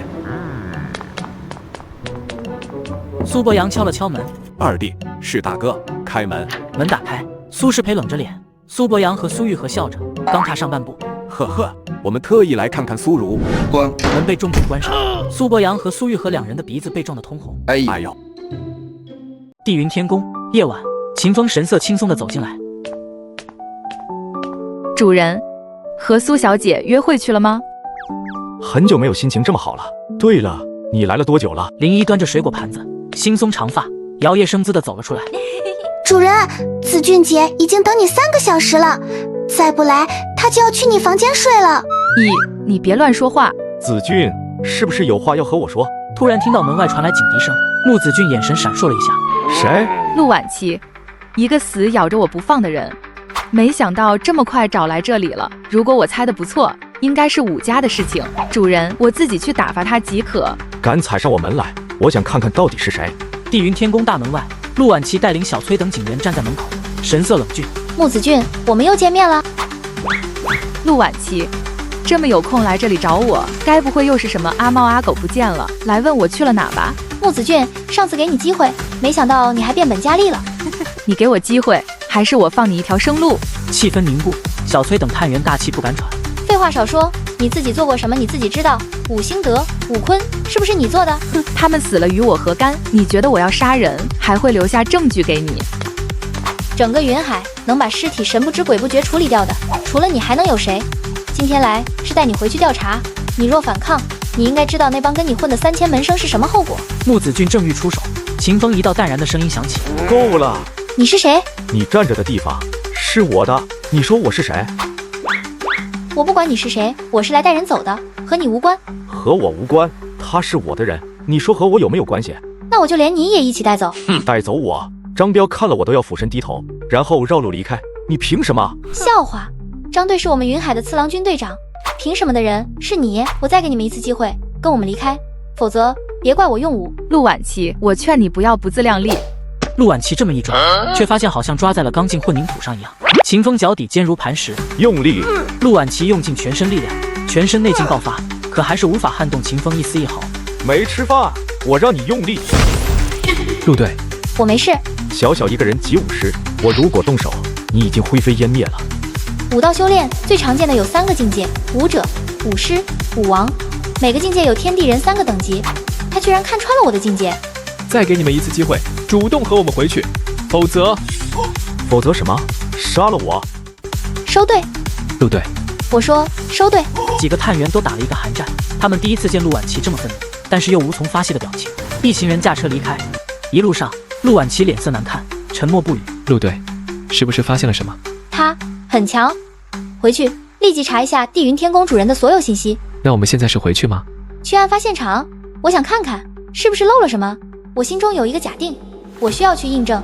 地云天宫门外就停了一辆越野车，怎么这么晚还有人？穆子俊走出去，看到了张彪。张彪，你来这里做什么？我想要见李主人，有什么事和我说就可以了。不行，青龙军副军长柳浩远要杀来了，刘楚莲是他妹妹。你可以走了。穆小姐，主人现在在休息，外人不得打扰。你说柳浩远回来了？秦风从地云天宫内走了出来。是啊，而且他来势汹汹，应该是要……好了，你可以回去了。他让你做什么你就做什么。今晚你也没有来过，念在你和我炎龙殿的就有一场同门份上，我已经仁至义尽了。第二天夜晚，山顶的云顶天宫，秦风背负双手站在门口，眼神平静，等待着。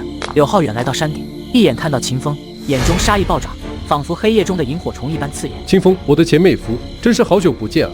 突然，惊人的杀机宛如飓风席卷而出，柳浩远全身无风自动，杀意如潮。他死死盯着秦风，心头震撼。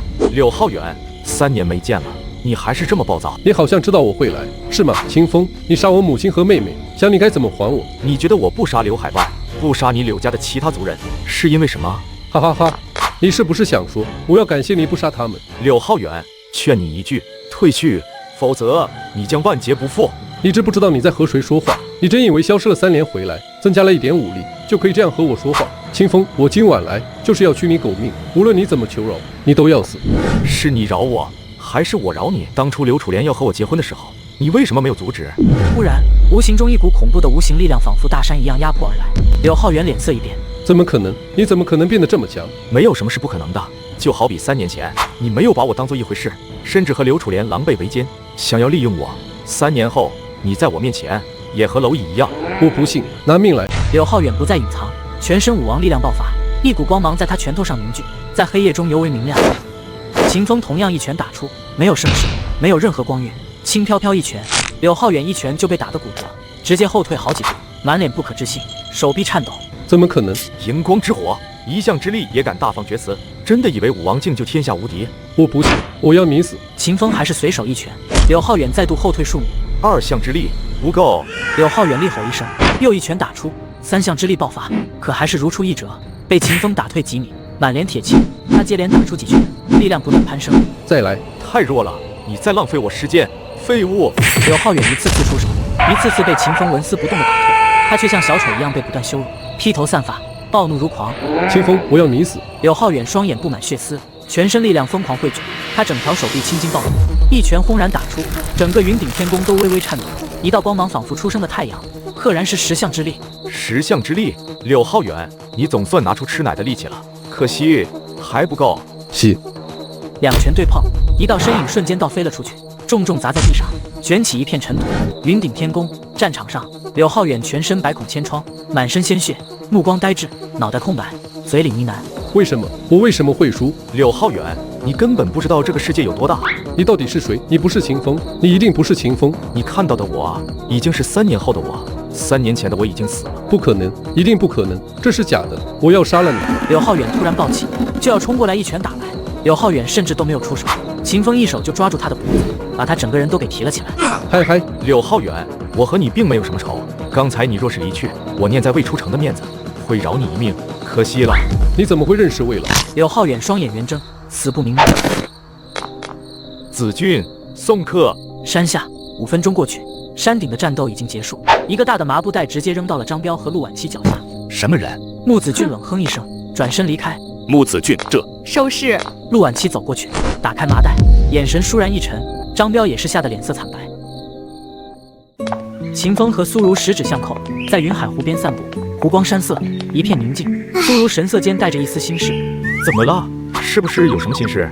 我不想我爸妈再受他们的气，我想成立一间新的公司，让他们管理。自立门户吗？我赞同。真的吗？你告诉我，不就是想要我支持吗？无论你做什么，我都会无条件支持你。他真的对我好好。更何况，我能感受到苏叔叔和张姨他们不甘心这么过一辈子。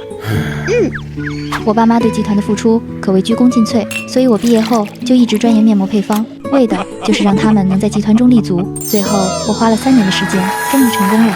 只是没想到中途出现了变故。秦风抱着苏如柔弱的香肩，心中一片心疼。对了，你上次说带我去搞钱是什么项目？你知道的，我们家现在急需钱，等我恢复的差不多了，我也想办法的。别急，你先好好恢复，我卖个关子，过几天你就知道了。傍晚，秦风送苏如回家，还没进家门，就听到里面传来的嚣张声音。别说我没有给你们机会，最多1天，1天凑不够房租的话，那就不要怪我赶你们出去。他又来了。谁？房东，我们前天已经要交房租的了。秦风和苏如走进屋内，一个青年何宽正吊儿郎当地坐在沙发上，看到苏如，眼中银光大盛。苏如，你回来了，我等你很久了。苏如不情愿地后退3步，拉住秦风的手。何先生，你来啦。苏如，你也知道的，你们家的房租一向是我所有租客中最晚的，我已经对你们很好的了。你看上个月我就宽限了2天，上个月还宽限了1天呢。这家伙满口冠冕堂皇。何先生，1天时间我们怎么凑也不够啊，不如3天怎样？3天我一定会如实交给你。是啊，何先生。不过办法也不是没有的，之前我的条件，如果你们能考虑一下的话，我可以免除你们1个月的租金，如何？何宽看向苏如，手不自觉地动了起来。苏如一阵害怕，条件反射般退到秦风身后，紧紧抓着秦风的手。何先生，我已经心有所属了，我是不会和你交往的。他月收入多少？有3000吗？还是5000？我1个月的租金起码都几万了。和我交往，你不会吃亏。况且我爹早就死了，这栋楼就是我的，以后都不用上班干活，还能当个少奶奶，难道不香吗？好，就1天时间，明天我们会凑够钱给你。好，那我就给你们1天时间。再见，苏如。何宽走后，苏世培夫妇俩松了一口气，但还是垂头丧气。苏叔说：“钱而已，我有。”秦风，我知道你想为我们好，可是你已经帮我们足够多的了。傻丫头，我已经把你们当做我的家人了。可是这只会让我觉得亏欠你。那好，就当是我借你的，如何？秦风手中那张2面都是黑漆漆的，一点光泽都没有的卡片。苏世培一家都古怪地看向秦风。苏叔说，里面的钱够你们付房租了，任何一个银行都可以取。苏如，我就先回去了，明天我再来。秦风说完就离开了，生怕苏如会拒绝。这真的能取钱吗？爸，秦风应该不会骗我们的。好吧。苏如家，秦风走了进来。苏叔说，钱取到了吗？取是取到了。一道笑眯眯的声音响起，何宽走了进来，目光还在苏如身上游走，但看到秦风在旁，眼神又忍不住鄙夷。怎样，房租有了吗？苏世培，我知道你们家的经济，这样吧，你们的女儿和我交往的话，我免除你们这个月和下个月的房租。这里是房租，拿了钱，你可以走了。哼，没想到你们这帮穷鬼还真的被你们凑够了，但是数目好像不对，你们晚交了3天，按照利息你们应该交4000，还有你们住了3年，折损费的话我打个折，8万，一共是84000。何宽，你这是坐地起价。怎么没钱是吗？如果你不舍得自己女儿的话，那就让你老婆陪我1晚，我给你们1个星期的期限。何宽，我去你娘的！怎么很生气吗？来打我啊！何宽还没笑够1秒，就被秦风一巴掌打得原地转了好几圈，脸颊迅速红肿。你打我？你不是让我打你吗？我成全你而已。你好，苏世培，你们家完蛋了！现在你们想走，我也不给你们走了，我要加多一项精神损失费、医疗费，否则我就告你们。苏如一家脸色纷纷一变，这下事情闹大了。苏如，苏叔说，大不了不要住这里了，我有地方给你们住，至于其他，你们不用管，我会处理。何宽看到秦风直接无视他，脸色顿时通红。就在这时，苏博阳一行人走了进来。世培，发生了什么事啊？没钱的话，你和大哥说啊。苏如，吴晨，你怎么回来的？彩兰啊，吴晨在海外回来，就第一时间过来了。他们毕竟是青梅竹马嘛，来看苏如不是应该的吗？张彩兰显得不太习惯汪雪秀突然的热情，秦风看在眼中，心中鄙夷。这苏博阳一家就没有一个正常的东西，青梅竹马，苏如可没说过。我们只是同学的关系。什么同学关系？你不知道吴晨小时对你多好，上学都在后面护送你回家，而且他回来第一时间就向我打听你的下落，说明他对你还是很有心的。你别胡说。苏如越急着解释，越是靠秦风很近，到了后面甚至主动握着秦风的手。秦风轻轻拍了拍他，微微一笑，示意自己懂。这一幕刚好被吴晨看到，他眼中闪过一丝嫉妒，但还是文质彬彬地问道：苏如，这位是？他是我男朋友。吴晨看似没有什么反应，可眼神深处闪过一丝冰冷。哎呀，什么男女朋友啊！现在这个年代，没有结婚，那一切都没有定数。就算结婚了，遇到真心相爱，那也可以离婚啊。况且秦风之前还是赘婿呢，不也一样离婚了？这不一样。秦风当初是被骗了。1个月哪1个月矮，有什么骗不骗的？真有本事就不会去当人家的上门女婿了，搞不好这家伙就是在骗你的感情。以前是以前，现在是现在，我已经错过了一次，我不会让自己再后悔。苏博阳和汪雪秀一家嗤之以鼻，两人深情凝望，完全忘记在场还有人。吴晨看的眼神十分难看，站在一旁的何宽气得面红耳赤，他怒喊一声：“够了你们，还有完没完？你们既然认识他们，那正好，加上房租还有折损费，一共是10万。”吴晨听到何宽坐地起价，眼中闪过一丝金光。我的机会来了，这里是20万，够了吗？何宽马上接过支票，眼睛顿时明亮，真的是20万。哈哈，谢谢了，别给我逮到，不然老子让你吃不了兜着走。吴晨，这么大笔钱，我们会想办法还给你的。哎呀，都是自己人，别说什么还不还的，就算你给吴晨200万，他也一定不要的。苏叔叔无需客气，钱都是小事，最重要不能麻烦到你们。不行，钱我会想办法还给你的。我在乎的是那20万吗？我在乎的是苏如。苏叔叔，我在路上听说你和苏如大病了一场，现在正需要养病的时候，我在市区有一套别墅，我安排你们进去休养，怎样？吴晨看向苏如，眼中尽是一种喜爱。是啊，师培，吴晨特意来找你们，不要辜负了别人的一片好心。苏如，你大病初愈，正需要休养的时候，就听吴晨的话吧。这一大家子明显就是蛇鼠一窝，不安好心。苏如，我本来也想接你们去我家住的，当然，如果你们不介意的话。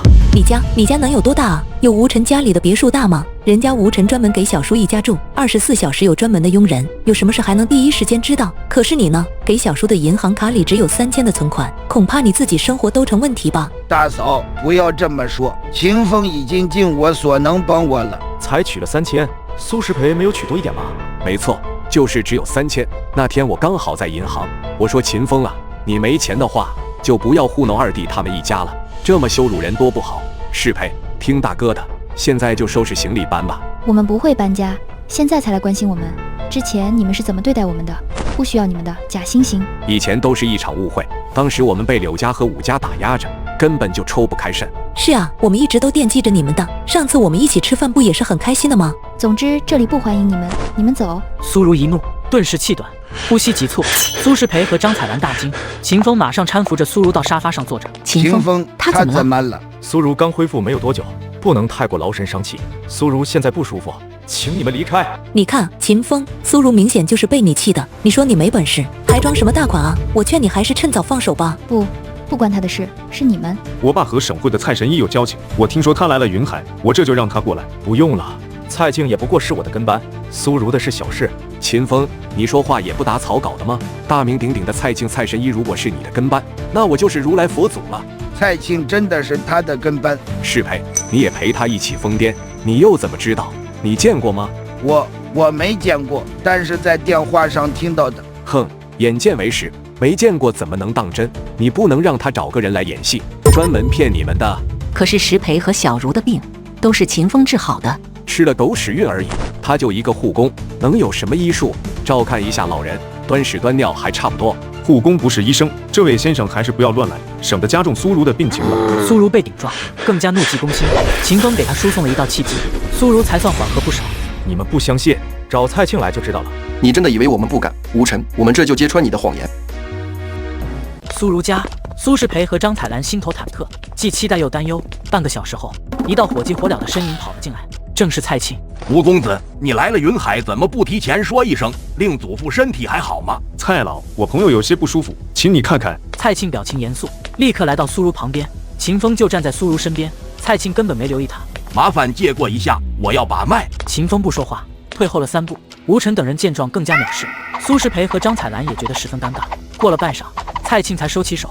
蔡老，我朋友怎样了？吴公子不用担心，苏小姐刚才只是气急攻心，不过她体质很好，休息多半个小时就没事了。吃了9式真龙草，体质当然好了。刚才不过是因为苏如太过愤怒，加上身体在恢复期，有些岔气罢了。苏如没事了，有蔡老先生出手，没有什么是治不好的。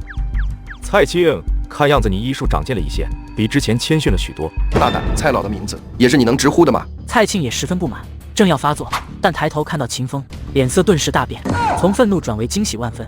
老师，你怎么也在这里？全场人顿时一惊，仿佛自己听错了。苏博阳更是脸色煞白。蔡老，你是不是误会了？这人是你的老师，他不过是个护工，闭嘴！不许你这么污蔑我老师！我的医术在他面前不过是班门弄斧，连入门都算不上。你们可知道患病15年的叶立栋就是他治好的？全场人脑海都是猛地一炸，看向秦风，震惊的不敢相信。虚名罢了。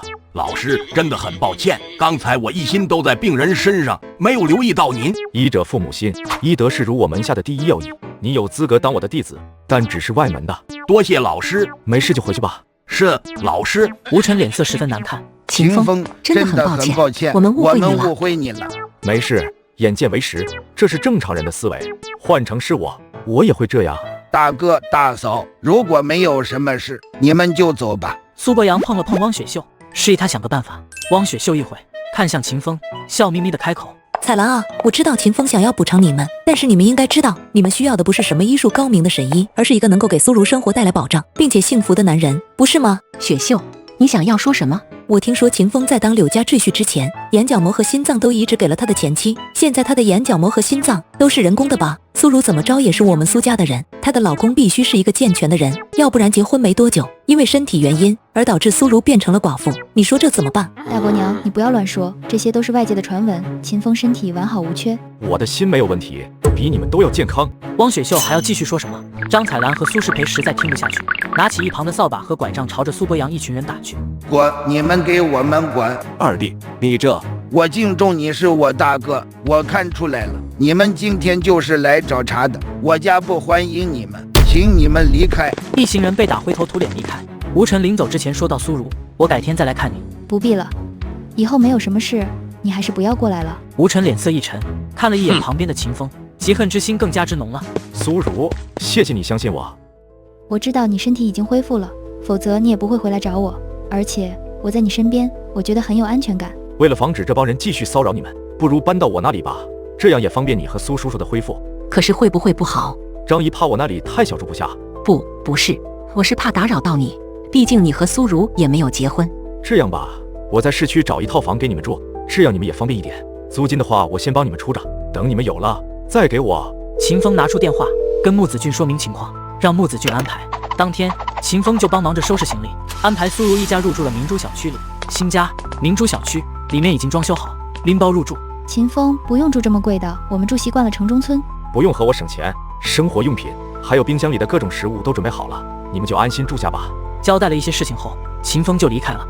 第二天夜晚，一辆豪华轿车内，苏如今晚打扮的清纯皎洁，浓淡有仪，就像月亮一样。她好奇地看向秦风。秦风，我们到底去哪里？你不是说想要单干嘛？今晚就带你去搞钱。是什么宴会？慈善拍卖会。可是我们家什么古董都没有啊，而且我什么都不懂。没有古董，我们可以逃，不要担心，我会帮你的。可是我也没有钱。这不简单，我借你，如果拍卖赚了，再给我顾问费。好。1个小时后，盛世拍卖行，今晚的慈善晚宴就在这里举行。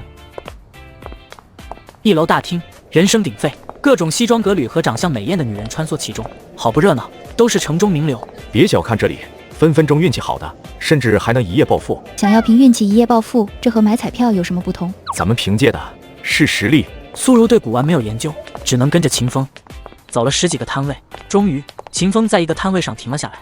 这是……但是一个身影比他还要快。苏玉和一把抓起一枚巴掌大、长满铜锈的石印。老板，这个多少钱？我要了。苏玉和，这是我们先看到的。这2个瘟神又来了。什么叫你们先看到的？先拿先得？难道你不知道规矩吗？老板，这石印多少钱？老板，应该是我们先看到的，你评评理。东西都没有成交，根本就不属于谁。你们真想要，价高者得呗。呵呵，两位不必争论，如果真想要的话，谁的价格高就是谁的。老板，你多少钱？好说好说，这是春秋战国时代的石印，3万，傻子都知道是垃圾工业赝品，还春秋战国时代。真没想到，居然能遇到这样的石印。老板，我出5万。苏玉和，你好像忘了你上次翻车的事了。上次我被人骗了而已，这一次我绝对不会看走眼。老板，这东西不会是假的吧？绝对不会，这是货真价实的春秋战国的东西，人品保证。谁卖东西会说自己东西是假的？前后2清后，谁认识你是阿猫还是阿狗？秦风，听到了吧？你不懂呢，就老老实实看就行了。秦风，别买它，是故意抬价的，这东西肯定是假的。6万，6万你也好意思开口？8万，10万。秦风，别闹，你哪里来这么多钱？放心吧，我有钱。鱼儿要上钩了。这时苏博阳快步走来。月和，在这里做什么呢？拍卖快要开始了，赶紧去给你钱叔叔他们打招呼。小子，算你好运，给你捡到宝。苏玉和放下石印，跟苏博阳离开。摊贩一脸期待地看向秦风。这位先生，你是要现金还是转账？秦风毫不犹豫，转头打电话给穆子俊转了账。先生慢走，这一次开张够我吃3个月了。秦风，你糊涂啊？我不糊涂，钱是我借你的。你晚点你会感谢我的。好了，拍卖会要开始了，我们进场吧。不多时，众人已经陆续入场了。秦风也把手中的石印交给了拍卖行拍卖。苏如有些担心，秦风拍拍他的手，示意他放心。苏如决定相信秦风，对着秦风点了点头。苏博阳和苏玉和两人在前排，秦风他们则在后面。啊，刚才我打听过了，拍卖的物品果然有一个是那10亿，哈哈哈，那傻子真的拿去拍卖。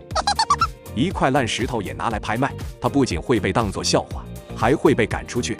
很快，一件件拍卖品就被拿出来拍卖。接下来拍卖的是苏氏集团拿出来的珍藏局势贴。局势贴不就是唐宋8大家之一曾巩的传世墨迹吗？天，这不是已经失传了吗？居然还能在这里看到，这可字字千金的啊！这时，一个老者走了上去，正是鉴宝大师范老。他仔细观察了一阵，这真的是曾巩的真迹，价值至少2亿。苏博阳和苏玉和神色都十分骄傲，相互对视一眼。这是我们从一个老收藏家中购买来的，当时我们还专门请了鉴宝专家。可以说1000万绝对是我们捡漏了。3000万、5000万、8000万。经过多人的举牌，最后拍到了2亿3000万。刚才获得苏氏集团董事长的确认，他们将1/4的钱当作慈善用途。场地响起了雷鸣般的掌声，苏博阳和苏玉和两人成为了全场的焦点。对于他们来说，花费1000万购买了价值2亿的字画，再捐款5000万出去，不仅赚了钱，还赚了名声，这简直是一举2得啊！可就在这时，一道平静却充满力量的质疑声响起：现代工业残次品而已，送给我也不要。全场哗然，所有人的目光齐刷刷地看向了秦风。苏博阳和苏玉和的笑容僵在了脸上。拍卖会场，所有人的目光齐刷刷地看向后排的秦风。秦风，工业残次品，你算什么东西？难道范老还不如你懂字画吗？年轻人，老夫一生钻研字画，没有40也有30载，你凭什么说是工业残次品？范老，这小子就是在博眼球，哗众取宠，不需要理会他。博眼球的是你吧？买了一个赝品，还想在这里诈骗？你胡说八道！这是经过范老亲自鉴定的，难道你认为你的鉴宝能力比范老还要厉害？小子，那我就好好看看你到底有多少斤两。你如果能指出这是赝品的话，我范从生就拜你为师。整体看，字帖毛病并不大，临摹得很好。但是你看看字帖倒数的几个字，上面的字体粗犷，下笔略显潦草，这是为什么？我之前居然没有发现。你当然没发现，一般人看字帖都不会一个字一个字去看，都是看一个大概，哪怕真的认真看，没有几十年字画钻研能力，都发现不了。奇怪，前面的篇幅都是真迹风格，为什么后面突然变了？那是因为曾巩的字形体修长，笔画劲挺，下笔入木3分，而临摹这人写到后面，显然开始疲软，下笔错乱。你说你研究30-40年字画，你这都看不出哦？果然，原来真的是我看走眼了。范老接着快步走到秦风面前，接着一拜，恭敬的行礼。老师博览群书，观察入微，弟子心悦诚服。苏博阳和苏玉和父子俩脸色大变。不可能，这绝对是不可能的。这字画是我从一个老收藏家里花1000万购买的，而且他坐这么远，又没有上去品鉴，怎么知道这么多？是因为我见过真迹。老师，您真的见过真迹？在哪里？能否给带弟子一阅？不能，那位老先生是我老师的朋友，而且他不喜欢接见外人。对了，黄庭坚的砥柱铭，王羲之的平安帖也在他手中。我的天，这可都是价值数亿的失传字画啊！天哪，我要是能见一眼，那我此生无憾了。他胡说八道，这些我听都没有听说过。闭嘴！你没见过，不代表不存在，这些都是唐宋时期最珍贵的字画，只能说你是井底之蛙。苏玉和面红耳赤，一句话都反驳不出。苏博阳更是脸色难看。那范老，这字画的价值200，仅做挂饰使用。苏玉和脑袋空白，一屁股坐在了凳子上。最后，这赝品字画以1000块被人拍下，看到主持人落锤后，苏玉和只感觉一阵晕眩，眼冒金星。1000万变1000块，这次亏的裤子都没了。别急，等会他不是有石头要拍卖吗？我们等他出丑，到时他说过的话就可以被推翻。拍卖会1日没结束，我们的字画就还会有升值的空间。给摊贩一点钱，把他找来。苏玉和立即悄悄溜走。这家伙又不知道在打什么鬼主意。以青龙之眼的视力，做什么都逃不了我的眼睛。跳梁小丑一个而已，不用理会。拍卖继续进行着，主持人拿出了一块石印。接下来是一名姓苏的小姐拿出来拍卖的，请问谁是苏小姐？秦风居然报了我的名字，叫你呢。有请范老。范老马上上去鉴定，但是半晌都没有鉴定的所以然，他顿时难做。那可是失礼，难道是什么绝世珍宝？他又仔细鉴定，可依旧看不出。范老，您当然鉴定不出来，因为这就是一块普通的石印而已。这块石印是他们在摊贩手中买的，我有人证。就见到那摊贩在人群里走了出来，低声道：“是的，这块石印是我在一个废墟捡到的。废墟那地方多的是石头。”哼，秦风，刚才你不是头头是道的吗？怎么自己还拿个破石头出来拍卖啊？你这不是糊弄大家吗？依我看，刚才他说的一切都是屁话。这2人就是在这里哗众取宠，我提议把他们赶出去。无知，范从生，想要知道真伪，只需要用火烧。石印在火枪燃烧之下，逐渐开始露出金色。金，这是金印，晋朝大将军的龟纽金印。全场顿时哗然，所有人都震惊地看向那块金印。这难道就是传说中的点石成金？苏如整个人都惊呆在了原地。之前我认为秦风以10万的价格买这么一块破石头是十分不划算，没想到这石头这么大有来头。不可能，这明明就是一块破石头。范老，您是不是鉴别错了？哼，难道你们比我还要懂吗？对于你们来说，也许是一块破石头，那是因为你们道行不过，看不出来。也只有我老师这样的独具慧眼，才能发现石印里面的乾坤。就算是我也做不到。范老言语中充满着深深的敬畏。苏伯阳和苏玉和父子俩脸色十分难看。那范老，这金印起步价多少？龟纽金印代表着权贵和地位，有飞黄腾达一说，起步价2000万。经过范老这金嘴这么一说，场中的富豪和权贵眼睛顿时明亮了起来。我出3000万，3500万，4000万。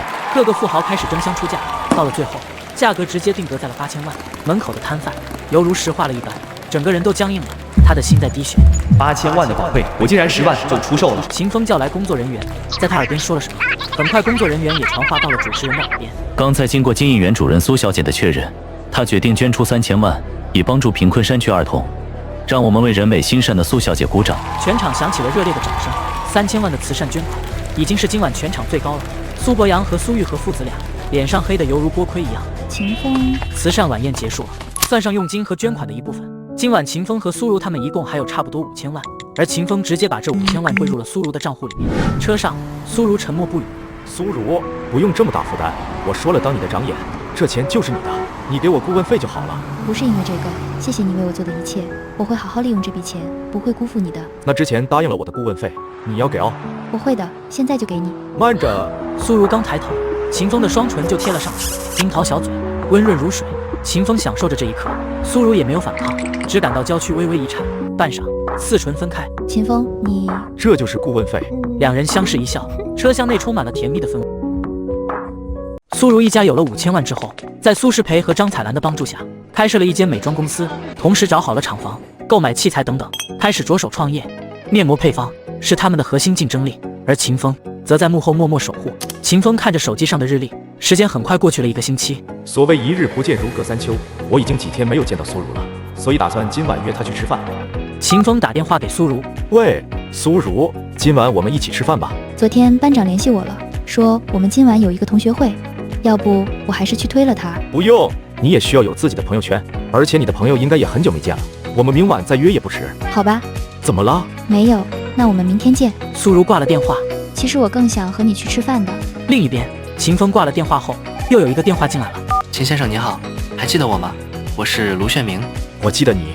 太好了，我想今晚请你吃个饭，不知道你方便吗？我听说苏小姐自己开了一个美妆的公司，我们公司很有意向和你们合作。苏如现在刚起步，要人脉没人脉，要合作商没合作商。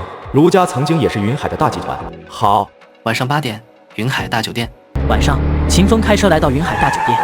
走进酒店后，一个穿着酒店制服的人上前迎接。秦风报上卢炫明的名字后，就被服务员领到了一个豪华会所的包厢。卢炫明已经先到，并且点好菜肴和美酒。秦先生，快请入座。详聊之下，秦风才知道卢炫明家族集团是原材料的供应商。秦风听着卢炫明的规划，内心对卢炫明更加的赞许。这个卢炫明很有想法，为人也谦卑，也很有诚意。虽然他想借助我的力量来帮助他们集团，但目前对于苏如来说很有帮助。行，明天我和苏如说一下，让你们见一下面，到时候你们详细谈。那就太感谢了。酒过3巡，卢炫明去上洗手间，期间开始上尾菜。这时服务员进来收拾剩菜碟子。秦风，这服务员脸部浮肿，身材肿胖，精气神都很虚。你认识我？这人好熟悉，但是这样貌我却想不起来是谁。哈哈哈，真的是你啊！我是大壮啊！听到大壮这个名字，秦风的思绪回到了3年前之前。大壮，他的好兄弟严州，两人虽然不同专业，却是同间宿舍，关系好到可以一起在网吧通宵，穿着同样款式的 T 恤，一起逛夜市。他曾是市里3甲医院前途光明的医生，也是秦风当护工时的引路人。回到现实，再看看现在的严州，全身浮肿，看起来就像犯病一样。之前他可是学校的篮球队队员，毕业后当了医生，前途一片光明，怎么会沦落到当服务员？严州一兴奋就捂着心脏，表情有些痛苦，似喘不过气来。刚才我经过这个房的时候，我就已经听到你的声音了，你小子的声音，就算化了灰我都记得，没想到真的是你。严州一边说着，手竟然微微颤抖了起来。你的手怎么了？这都是小事，不提也罢，重要的是能见到你，你都不知道。自从知道你跳海后，我以为这辈子都见不到你了。刘楚莲，秦风的眼神瞬间变得恨意滔天。轰，这个贱人！但是我听说你跳海之后，我就上门找他理论，没想到他居然叫心没怪的馆主红三废掉我的双手。这个红三是一个用毒的高手，毒素已经侵蚀了我的神经，我的双手60%的神经都废掉了，从此也不能再拿手术刀，加上我身体的一些中毒反应，只能依靠激素类药物治疗，最后就变成这个样子了。最后没有办法，只能在同学的帮助下，在这里当服务员。本是云海市内前途无限光明的青年，要样貌有样貌，要身材有身材，要学识也有学识，最后沦落到这样的程度。手给我。算了吧，推拿没用的，我这手一到下雨天就会酸痛，有时候晚上还会疼得睡不。还有，严州还没说完，秦风一把拉过他的手，在他10根手指上使劲揉捏。你这臭小子，想要谋杀兄弟啊？你试试看好点没？咦，还真的好了不少，也灵活了许多。大壮，对不起，对你下毒的人已经被我杀了。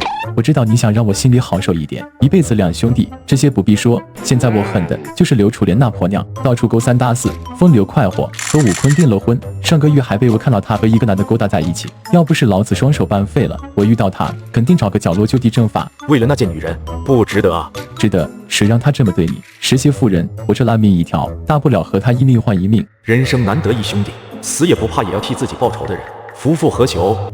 刘楚莲也被我杀了，她以后也叫不出来了。你的伤，我也会治好你。我都知道，刘楚莲现在改嫁武坤了，她肯定恨不得把你撇清关系。我知道你心里不忿，但是武坤在云海手眼通天，出入都有保镖，恐怕这辈子是难的了。而且我自己也是医生，以我的身体状态，撑死了也就10年命，到时候多器官就会衰竭。还好我一人吃饱，全家都饿不死。有点遗憾的是还没有娶妻生子。放心吧，以后有我照顾你，日后云海乃至龙国都有我罩着你。你这小子还是这么喜欢吹牛逼。不过人不轻狂枉少年，你现在健健康康，的确是有资格轻狂。秦风正准备让严州辞职别干，忽然一声愤怒响起。严州，你是不是又在偷懒啊？严州一改刚才的那股年轻气盛的姿态，改为了谄笑。飞鹏，看到老朋友了，所以聊多2句。我说过了，叫我丁少，我的名字是你叫的吗？是，丁少。哦，原来是你，我记得你就是严州那个3口不离1句的所谓穿同一条裤衩的同寝兄弟秦风是吧？我懂了，严州，你是趁着收拾的空子，让这家伙进来偷吃剩菜是吗？你难道不知道我们的剩菜是会给外面回收的？这些都是钱。丁少，不是这样的，我来之前秦风已经在了，而且他是不会做这事的。你住口！你现在是我们的员工，你居然还帮一个外人说话，你不要忘记了，当初你是怎么求我给你工作的？他是你兄弟，但我是你老板，你信不信我一脚把你踢开？就你这丑八怪好像鬼一样的脸，还有接近残废的手，你在外面只能乞讨。丁飞鹏咄咄逼人，强势又霸道，仿佛在和一条狗说话一样。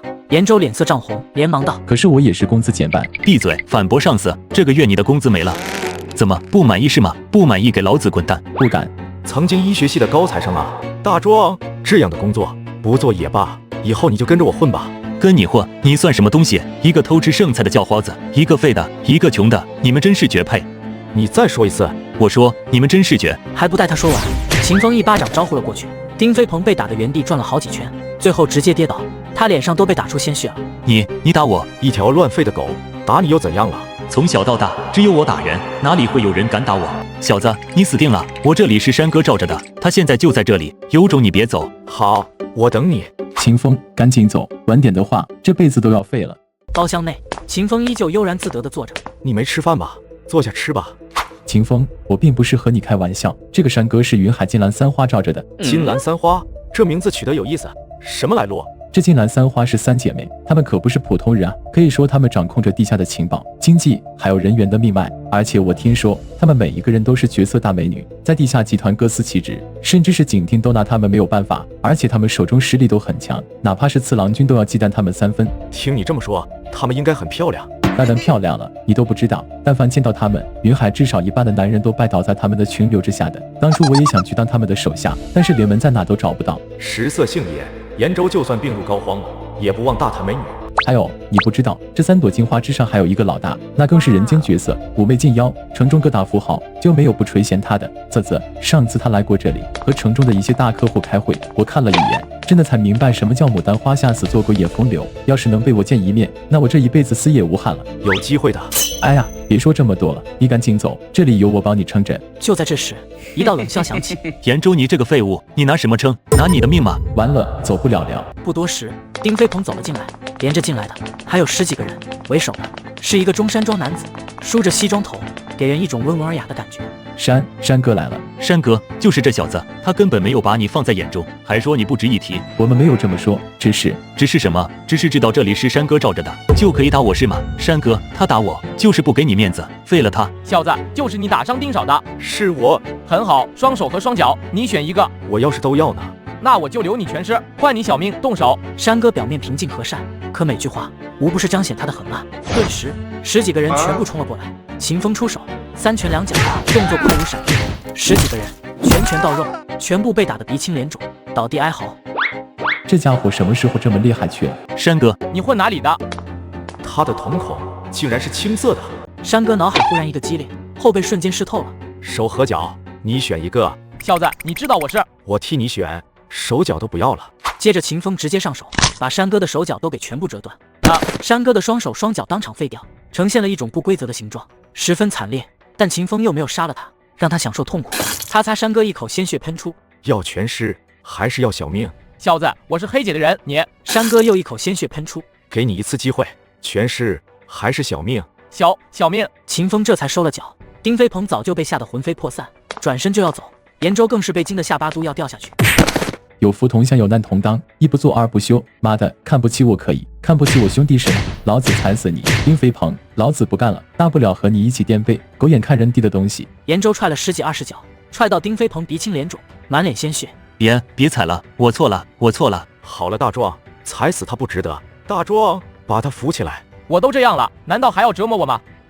秦风拿出了一根银针，在山哥的手脚的穴位上刺了几下，接着硬生生把他骨折的手脚给掰回去。我的手脚虽然还有一些酸胀，但已经可以活动了。念在金兰三花是子君的人的份上，这一次饶过你，下一次你就准备好身后事吧。秦风不耐烦挥了挥手，山哥赶紧拉着丁飞鹏离开，其他人也踉跄互相搀扶离开。包厢内，严州大笑着，神情亢奋。